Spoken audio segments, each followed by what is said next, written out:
Basta kay Sir Rojan, ibang klase. Let's go! Okay, welcome ulit sa ating klase. Sa video na to, pag-uusapan natin ang iba't ibang sources of obligation. Ano-ano nga bang sources of obligation at exclusive lang ba sa mga ito ang sources of obligation? Okay, sige, start tayo. Let's go. Okay, so bagong article na tayo, no? Ang pag-uusapan natin ay tungkol sa sources of obligation. This is related to Article 1157 or 1157, which means obligations arise from law, contracts, quasi-contracts, acts or omissions punished by law, and quasi-delicts. So, sinasabi sa 1157 ang iba't ibang sources of obligation. So, in relation to 1156, doon sa essential requisites natin, isa sa mga elements ng obligation para magkaroon ng obligation, dapat may pinanggagalingan siya. Dapat may source siya, no? Saan ba nanggagaling ang obligation? Bakit ba nagkakaroon ng obligation? Because of this. Sabi ng batas, may kontrata, may quasi-contract, may mga ginawa ka or hindi ka ginawa na kaparu-parusa sa batas or may mga kapabayaan ka or quasi-delicts. Actually, merong dalawa lang tayong mainly source ng obligation. Okay? Which is law and contracts. Dalawa lang daw talaga. Although sabi ng civil code, nilista niya ay 5, yung limang yan. Pero kung titingnan mo, actually may dalawang source lang. Law and contracts. Okay? Yung kasing quasi-contracts, acts or omissions punished by law at saka quasi-delicts, these are imposed by the law na mismo. So, imposed na yan ng batas. Halimbawa, sa quasi-contract, pag halimbawa ikaw ay merong sobrang sukli na binigay sa'yo, kailangan ibalik mo siya. Kasi pag sinabi natin quasi-contract, parang may contract kayo pero wala naman.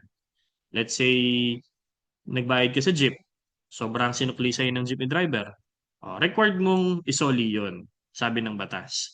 Okay? Although wala kayong, ano, no, may contract kayo, no? Yung contract of carriage, yung pagsakay mo sa jeep. Pero yung contract na isosoli yung sobra, wala namang ganun in case na may sobrang sukli. Quasi-contract na yon. So, imposed na yun ng batas na kailangan mong isoli yung sobrang sukli.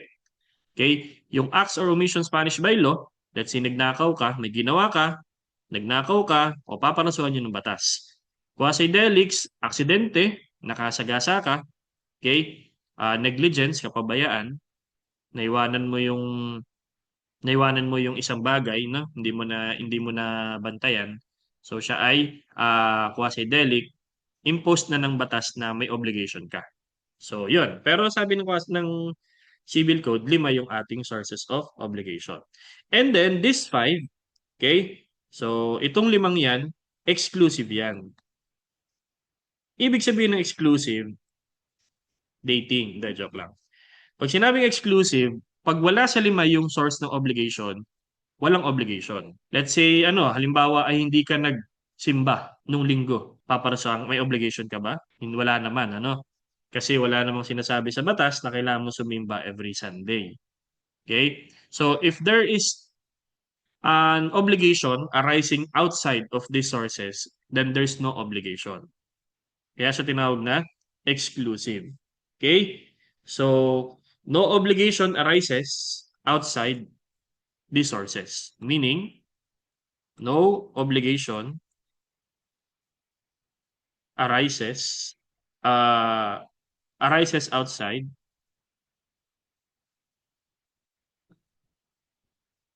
of these sources. Kaya siya tinawag na exclusive.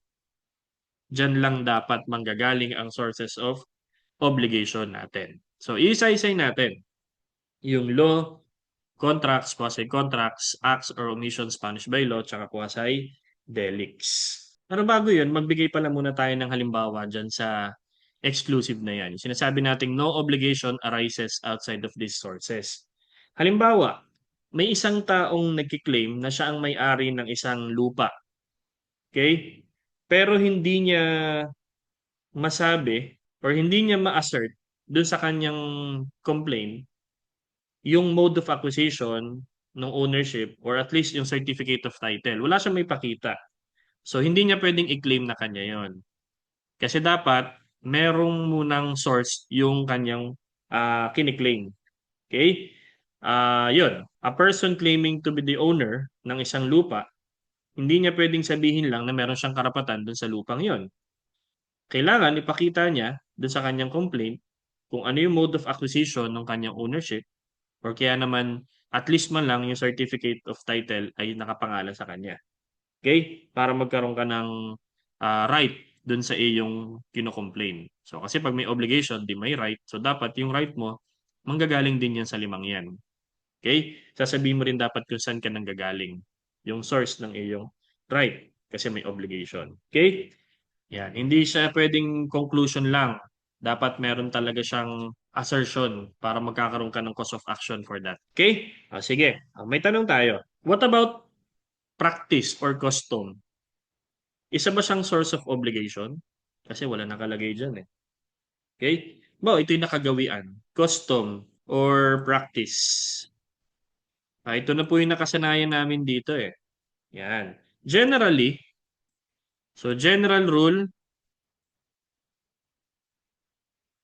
not a source. Not a source of a legally demandable or enforceable right. Okay? Especially ano to, mas nangyayari yan sa mga labor cases. Halimbawa, may mga benefits na binibigay voluntarily si employer sa kanyang employee, tapos naging practice na siya ng company, magiging right na siya ng mga employee. Hindi siya pwedeng i-diminish ng employer. Nevertheless, even in such cases, yung source of employee's right ay hindi siya custom but ultimately law, since may sinasabi sa labor code na bawal pababain ang benefits ng isang empleyado. Lalo na, yun nga, sinasabi ko, nagbibigay ka ng, let's say, nagbibigay ka occasionally or by practice ng 14th month pay, o wala namang sinasabi sa contract of employment na may 14th month pay, tapos, dahil naging practice na siya, pwede na siyang maging considered na siya as naging right na siya ng employee.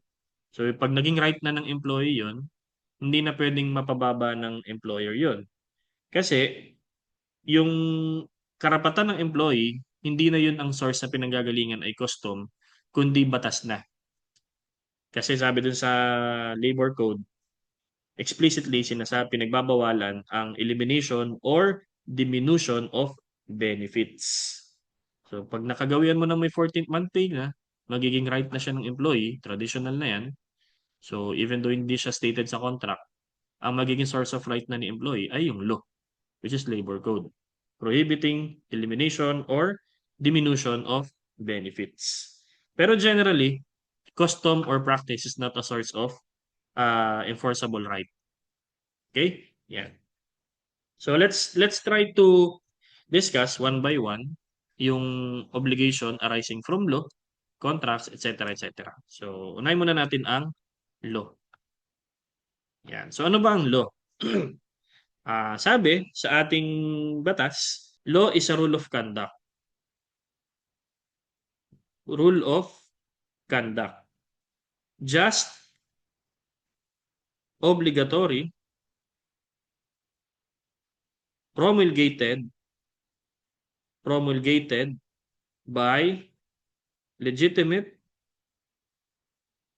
authority and of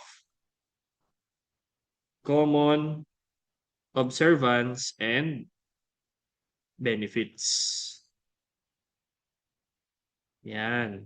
So tinutukoy dito yung mga statutes na isinabatas ng legislative branch ng government na dinedefine nga yung rule of conduct, that should be just, obligatory, and this is upon all the citizens ng bansa. According to 1158, Article 1158, ang obligations based on law are never presumed.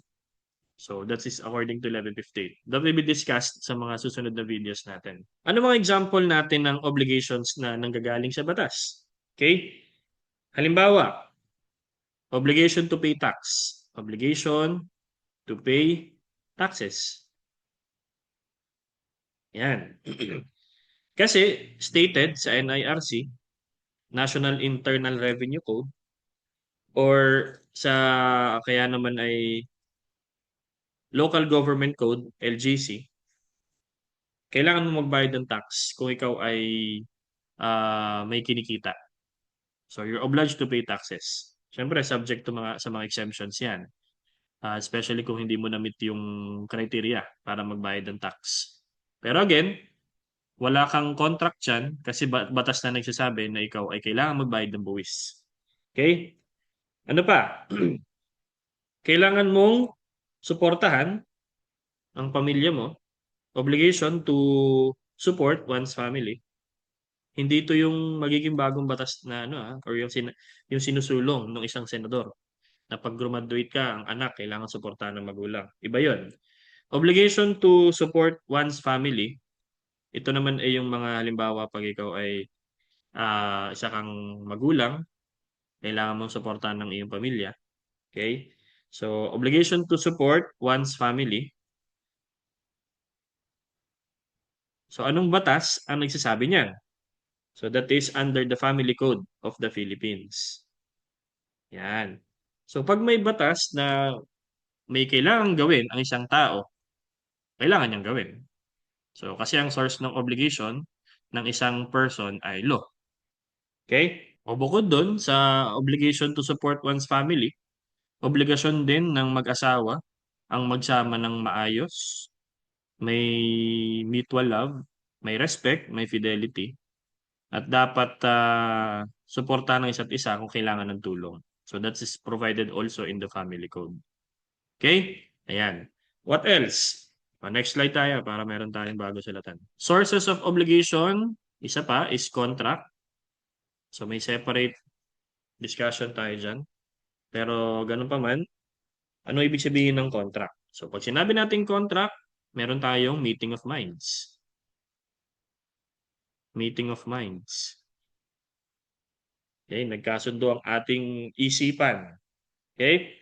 So between two persons yan ha. Siyempre, hindi dapat sarili mo para kang ewan yan. Between two persons, sabi mo, kausap mo yung sarili mo, nagkasundo kayo na ganito ang gagawin ng isa, ay parehas kayo. No? So, wala kayong contract. Kailangan two-person. Kung saan yung isa, nangangakong gagawin yung obligasyon, okay?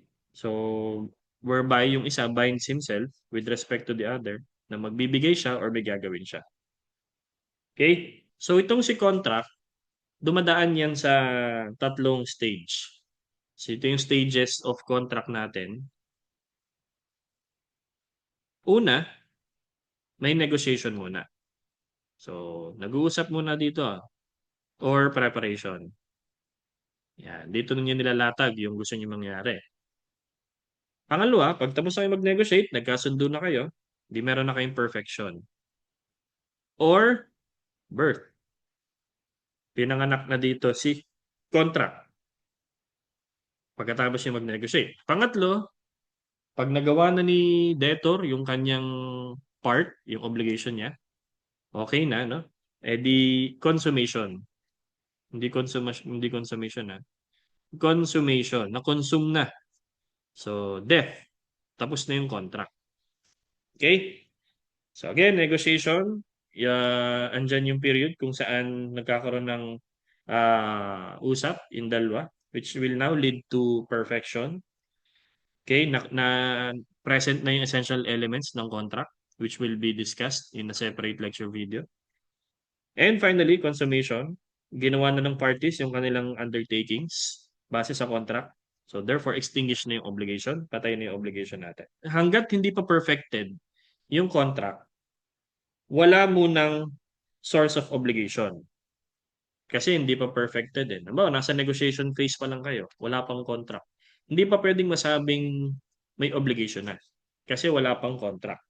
Okay? Ayan. So sabi sa 1159, yung mga obligations na galing sa contract ay merong force ng batas between the contracting parties at dapat siya ay gampanan or i-comply in good faith.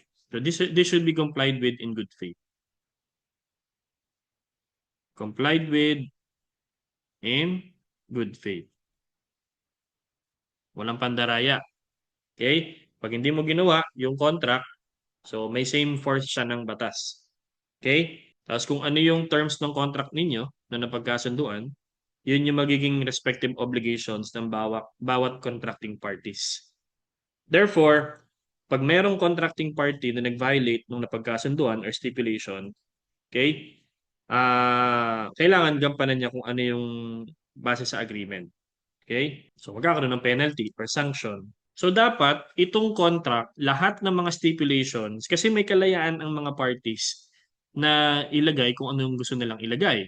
Kasi nga, yung contract is the law between the parties. Okay? So, kung yung law kanina, it pertains to all citizens, contract is the law between each other, between each contracting party. So, again, meron siyang force of law between contracting parties lang and third parties kung meron ng kasaling mga third parties dyan. Okay? So it's fundamental na yung contract is the law between the parties. And then may freedom ang mga contracting parties na ilagay yung kung ano gusto nilang stipulation for as long as hindi dapat contrary, not contrary to lamog sipap. Ayan. So ito yung ating key dito. Law, morals, good customs, public policy, public order, and public policy. So meron tayong la, mo, good customs, public order, public policy. So la, mog, si, pap. Yan. So yun yung ating dapat hindi contrary dyan. Let's say nagkasundo si A and B na bibili ng drugs. That's against the law. Okay? So, violation siya ng ating Comprehensive Dangerous Drugs Act. So, bawal yon. So, may limit din naman ang freedom ng mga contracting parties na ilagay kung ano gusto nilang ilagay. Okay? Ayan. Tapos, kung sakaling nagkasundo na sila, bawal magbago yung isip nang walang permission dun sa isang party. That's a general principle of law. Na walang permission, pag walang permission na baguhin ko ng isip niya, bawal yon. Dapat may permission muna ng isa. Okay? Yan. Kasi baka ma-prejudice or ma-prejudice yung isa pang party. So that is contract. That's a source of obligation. Another source of obligation is quasi-contract. So pag sinabi natin quasi, as if, from the Latin, no? Term, which means as if. So para siyang parang, no? So pag pag hindi pa kayo, pero nagde-date kayo, di as if parang kayo, no? So hindi pa. Hindi siya contract, pero parang may contract. Okay? So what is quasi-contract? So quasi-contract is a certain lawful, voluntary, and unilateral acts. Yan. Giving rise to the juridical relation. Juridical relation. So again, may dalawang parties pa rin ito. Pero wala kayong contract. Wala nangyaring contract, pero may obligation yung isa. Dahil sa voluntary or unilateral acts na ginawa ng isa doon sa isang party. So this is lawful. Okay? So may concept tayong sinusunod dito sa quasi-contract na no one shall be unjustly enriched or benefited at the expense of another. Again, no one shall be unjustly, hindi makatarungan, okay, enriched or benefited at the expense of another, of another. Ano ibig sabihin nito? Wala dapat ang sino mang makikinabang unjustly at the expense of another. Okay? So, halimbawa nga, sinabi ko kanina, nagbayad ka sa jeep, ah, tapos yung sukli sa'yo sobra. So, nakinabang ka sa expense ng driver. Kulang ang kanyang ah, kinita, sobra yung napunta sa'yo. So, may obligasyon ka na isoli yon because of the concept of quasi-contract. Okay? Yan. So itong concept ng no one shall be unjustly enriched or benefited at the expense of another is based on the Article 22 ng Civil Code. So ang kondisyon para masabing may unjust enrichment is may isang tao dapat na unjustly na benefit at yung benefit ay galing dun sa expense ng isang taong na damage. Okay? Ayan. So may dalawang klase tayo ng quasi-contract. Una, meron tayong tinatawag na negosyo room gesture.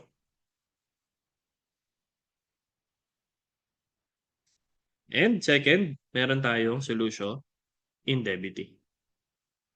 So magkakaroon tayo dito ng mas detalyadong discussion. In this, baka ma-preempt yung discussion natin. So yan lang muna ang dalawa.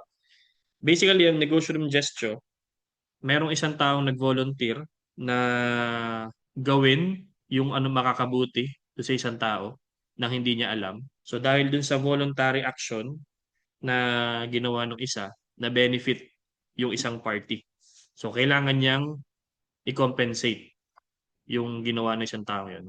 Hindi pwedeng sabihin na, ay sir, wala naman akong sinabing gawin niya yun eh. Eh na-benefit ka naman eh. So at least man lang, i-compensate mo yung kanyang ginawa. So kahit wala kayong contract, parang meron na rin kayong contract kasi because of the voluntary unilateral acts na benefit ka at his or her expense. Yun namang solution indemnity, okay? May natanggap kang isang bagay na hindi mo diniman dahil sa pagkakamali ng isa, kung saan na-benefit ka din. Yun nga yung sukli. Halimbawa pa, isa pa nun, may cheque ka, tapos yung cheque mo, 100,000. Eh, napabigay sa'yo 1 million, nakasobra ng zero. O kawawa naman yung teller. Although wala kayong contract, may natanggap ka na hindi mo diniman, tapos na-benefit ka, isoli mo. Kasi at the teller's expense yung mangyayari. Okay? Madadamage siya. So yun. That is solution indemnity. Para siyang ano. Para siyang magic sa spell sa Harry Potter. Negotiable gesture. Solution indemnity. Okay? Next. Marami pa tayong iba't ibang klase ng quasi-contract. So, lagay pa natin dito others. Halimbawa ay nasagasaan ng isang tao. May nakakitang pedestrian or bystander. Dinala ka sa ospital. Okay? So, binayaran mo na yung hospital bill mo para ikaw ay maasikaso. Yan, bayaran. Kailangan mo siyang bayaran. Kasi, na-benefit ka dahil sa kanya. So, nagastusan siya, na-benefit ka. Wala kayong contract, hindi mo na pwedeng sabihin, hindi ko naman sinabing dali mo ako sa ospital. Ay, paano ka magsasabi? Wala kang malay. O, nakinabang ka, nabuhay ka, bayaran mo siya. Nasa sa kanya yung kung ayaw niyang tanggapin. At least, ginampanan mo yung part mo as the one who benefited from such act. Okay? Next, meron tayong tinatawag na delicts or acts or omissions punished by law. Next slide tayo. So next is delicts or acts or omissions punished by law. So this is another source of obligation. Ito literal, meron kang violate na batas. So there's a violation of law. And because of the violation of the law, you have the obligation. may obligation ka ngayon. That can be civil, that can be criminal liability. Okay? So, violation of law, especially, meron kang wrongful act. May ginawa kang mali or meron kang hindi nagawa, which considered also as mali, giving rise to claim for compensation. For compensation. Yan. So sabi dun sa ating revised penal code under Article 100, every person criminally liable for a felony is also civilly liable. So every person criminally liable is also civilly liable. Yan. Kapag criminally liable ang kabayaran, edi pagkakakulong.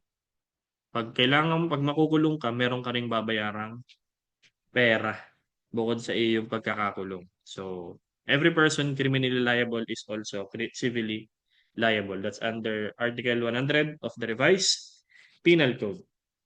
So, ano yung mga civil liabilities kapag ikaw ay nag-commit ng isang delict or act or omission punished by law? So, magkakaroon ka ng obligation. So, civil liabilities.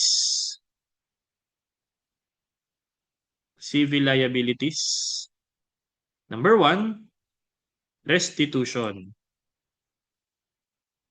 Yan.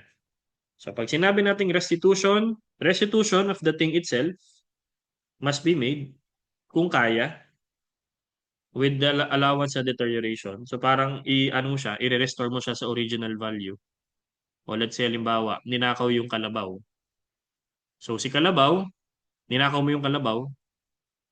So part ng civil liability mo, isoli mo yung kalabaw to restore to its original form.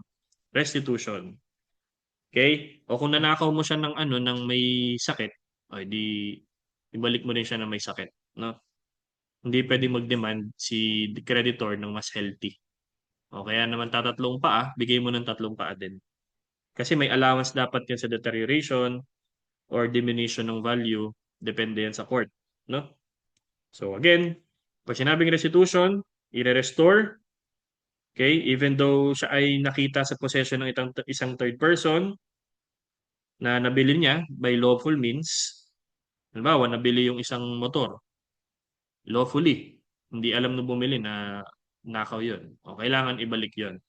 Okay? Pero hindi applicable itong restitution kapag yung object ay na-acquire ng third person in the manner and under the requirements which by law bar an action for its recovery. So, discuss natin yan sa isa pang lecture kasi that's also under the revised penal code under Article 105. Okay? So, basically, unang civil liability mo or obligation if you committed an adelic is to restore to its original form. Restitution. Pangalawa, reparation. Reparation of the damage cost. Damaged cost. Yan. So, sino magdedetermine yan? Si court. Si court ang magdedetermine kung magkano yung damage. Taking into consideration yung presyo ng object, kung kaya. Tapos kung mayroong mga sentimental value sa injured party. So, yan. May reparation dapat gawin dyan. Okay? Number 3, indemnification. Indemnification for consequential damages. Consequential damages. Okay? So, dahil dun sa ginawang act or omission punished by law or delict, nagkaroon ng consequential damage dun sa victim or sa injured party. Halimbawa, ninakaw mo yung kalabaw niya. Ilang araw siyang walang ani dahil doon. So, babayaran mo rin yun. Yung suffered by the family or the third person by reason of the crime. Okay? Let's have an example. Halimbawa, may isang taong ah, convicted ng murder. So, pinatay niya si isang tao. Halimbawa, si A, siya ay guilty of murder kasi binaril niya tong si B. Tapos, sinampahan siya ng kasong murder na meron ngang kaukulang penalty na reclusion perpetua. So, habang buhay na pagkakabilanggo. So, nilagay siya sa isang kulungan. Let's say, sa bilibid. Ngayon, since hindi pa naman Supreme Court ang nagbigay ng decision, itong si A, itinaas niya yung kanyang apela sa Supreme Court. So, umabot na doon. Tapos, habang nakabinbin yung kaso niya sa Supreme Court, namatay ngayon si A habang nakakulong.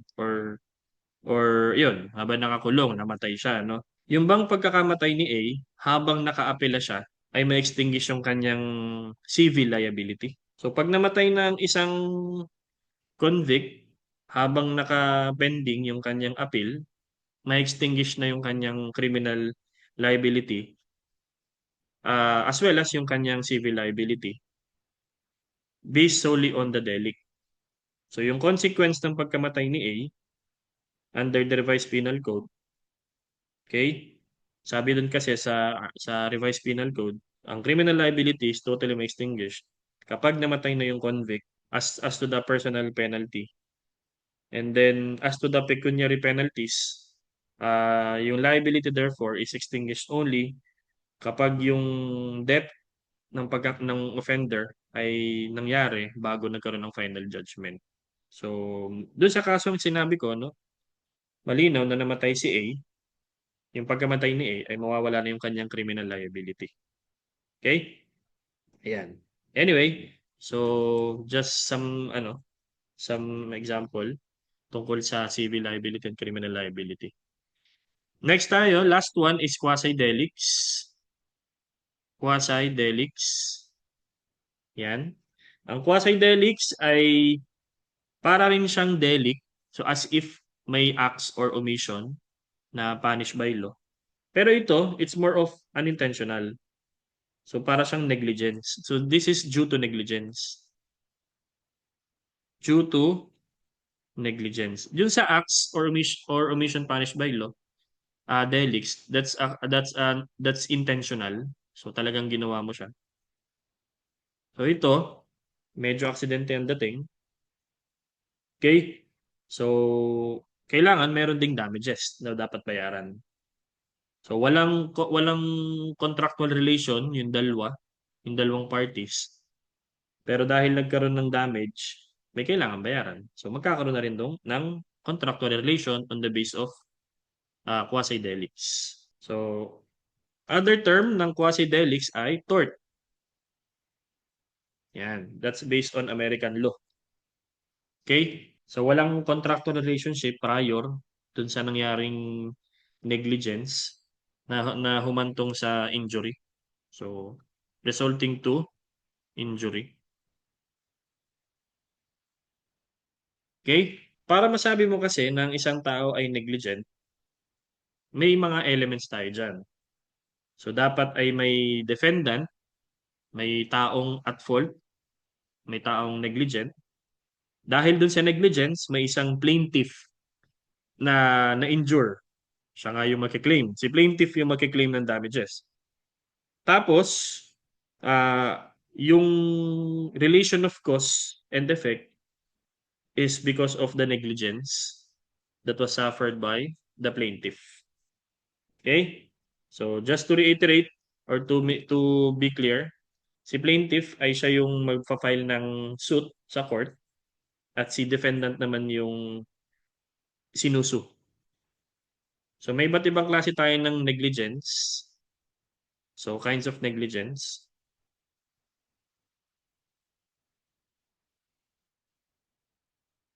Okay? Number one, meron tayong culpa aquiliana. Culpa aquiliana. Okay? So, galing yan dun sa resulting sa failure to observe yung required diligence, which is the good diligence of a good father of the family. Okay? So, kailangan merong diligence of a good father of a family. Kumbaga, parang hindi mo pababayaan ang iyong pamilya. Dapat may pag-iingat kang gagawin. Okay? Yun yung ibig sabihin nating diligence of a good father of a family. Then second kind of negligence, tama, negligence is culpa, contractual. Yan. Ah, may kapabayaan dito sa pag-perform ng isang pre-existing contract. So, pangatlo is culpa criminal. Culpa criminal. Okay, so itong culpa quiliana tsaka culpa contractual, yan ay both what we call civil negligence. Tapos yung pangalawa, criminal negligence. Yung pangatlo, criminal negligence. So ito naman yung negligence na humahantong sa krimen, sa commission of crime. Okay? So magkaiba yung delict sa quasi-delict ha. Ang delict, ang kalaban mo ay ang ginawan mo ng masama ay ang state dahil lumabag ka sa batas. Tapos ito namang quasi-delict, ang ginawan mo ng masama ay isang tao. So it is a wrong committed against a person. Tapos dun sa delicts, para masabi mong siya ay criminally liable, kailangan may criminal intent. So necessary yun para masabing may criminal liability. So sa quasi-delicts, wala namang criminal intent dyan. Okay? Tapos si delicts, applicable lang kapag merong batas na magpe-penalize. Okay? Yung quasi-delicts, ang pinanggagalingan mo dyan ay yung negligence. So si Delix, para makulong mo ang isang tao, kailangan merong siyang proof beyond reasonable doubt. And then si Quasi-Delix, para masabi mo ang isang tao ay negligent, kailangan mo lang ng evidence na negligent talaga siya. Okay? So basically, ito yung limang sources of obligation. Medyo mahaba siya kasi na-explain na natin isa-isa.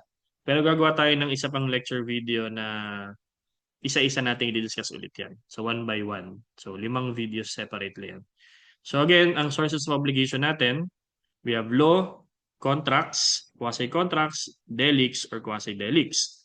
So these sources are exclusive. Pag merong obligation na wala sa limang yan, yung source, hindi yun obligation. Kaya sabi natin, no obligation arising outside these sources of obligation. Okay? So, tapusin natin yung ating discussion dito. Hopefully, may bago kayo natutunan. Ulitin nyo lang ulit kung sakaling mayroon kayong hindi maintindihan. And, ayun. Mag-aral kayo mabuti, mag-ingat palagi, at laging tatandaan, ibang klase ka. So, bye-bye!